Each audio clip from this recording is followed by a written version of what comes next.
Hi everyone, and welcome to the Density Lab pre-lab video. In this lab, we will be measuring density, doing density measurements to solve a mystery, if you will. So a reminder, density is a measure of the amount of mass in a specified amount of volume. So it's mass over volume. And density is an intensive property, so it's intrinsic to the identity of the substance. So lead has a density of 11.35. Copper has a density of 8.96, and so on and so forth. So these are properties that it does not matter how much of that substance you have, it'll always have a constant density. So for example, if you had some copper wire or a big old copper pipe or a little old copper coin, they'll all have different masses, they'll all have different volumes, but they will all have the same density because they are all made of copper. And so in this lab, we will be measuring the density of a couple of different items, and we'll do that by measuring the mass and measuring the volume. So mass, we will measure using a digital scale. That looks something like this. A few things about the digital scale. A few hot tips. Make sure that you open the lid. There's a plastic cover here, so this is the weighing surface right here, the sensor. This is the plastic lid, so make sure that you do open it up. Also make sure that it is on a hard, flat surface like a bench top, so you're not going to hold it in your hand ever. We are going to use calibration weights, these calibration weights here, to calibrate our scales before using, and then also to note that when you are recording the mass from a scale, you want to record all of the digits that are shown exactly as they are shown. So there's no rounding involved when you are using a digital measuring device. For volume, we can measure volume of something with a defined shape like a cube, using geometry and mathematical calculation. By measuring, we could use a ruler and measure the length and the width and the height, and we could calculate the volume that way. But if we want to measure volume, which we have to do if it's an irregularly shaped item, we use something known as volume displacement of water displacement. So using something like a graduated cylinder, we can put a certain amount of starting amount of water in it, and then we add our metal object and the volume will go up, and that displacement is the measure of the volume of that item. Okay. Importantly, when we are reading the volume using a graduated cylinder, we always want to read it at eye level. And we always want to read it at the meniscus. If you're using glassware, water is attracted to glass, and so it forms this curved sort of dome shape.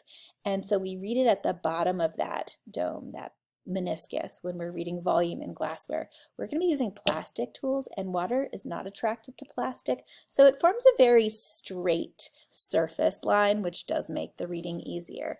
So if you are at bench top, you don't want to hold up the graduated cylinder to eye level. You want to get down to eye level with that graduated cylinder because you want it on a flat surface, but you still want to be at eye level. All right, so you get the most accurate reading. And so you'll read both of those volumes and you calculate the difference. That volume displaced is the volume of the object that you added to the water. Okay, so that's how we'll be measuring volume. In this lab, we're also going to start exploring these measurement values of accuracy and precision. So accuracy is being close to the actual target value.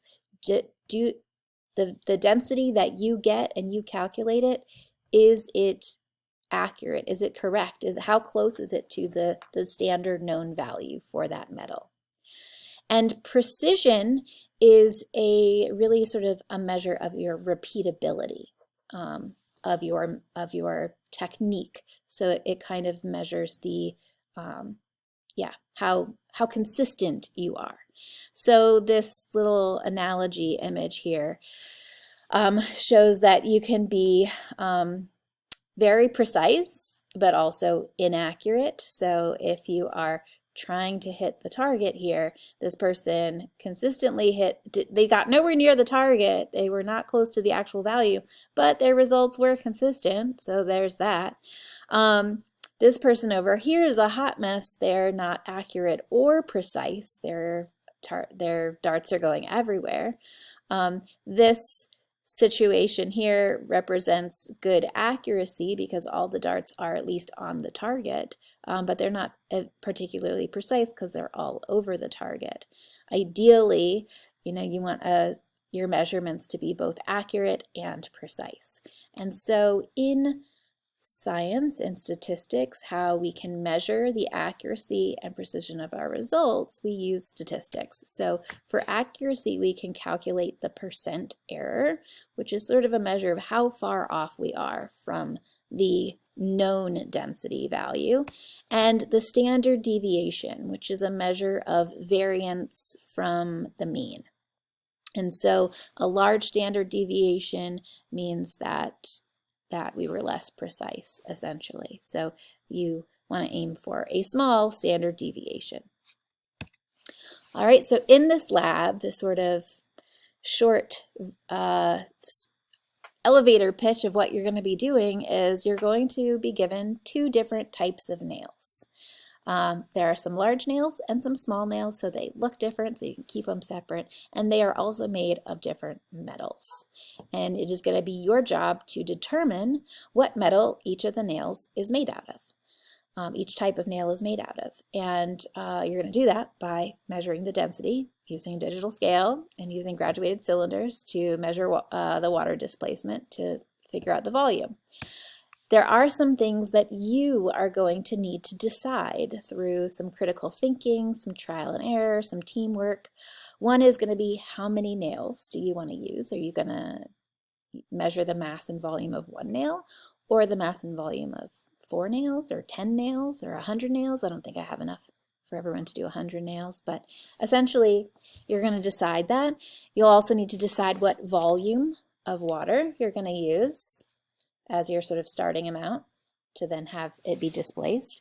And you also will have a selection of different sized graduated cylinders to use.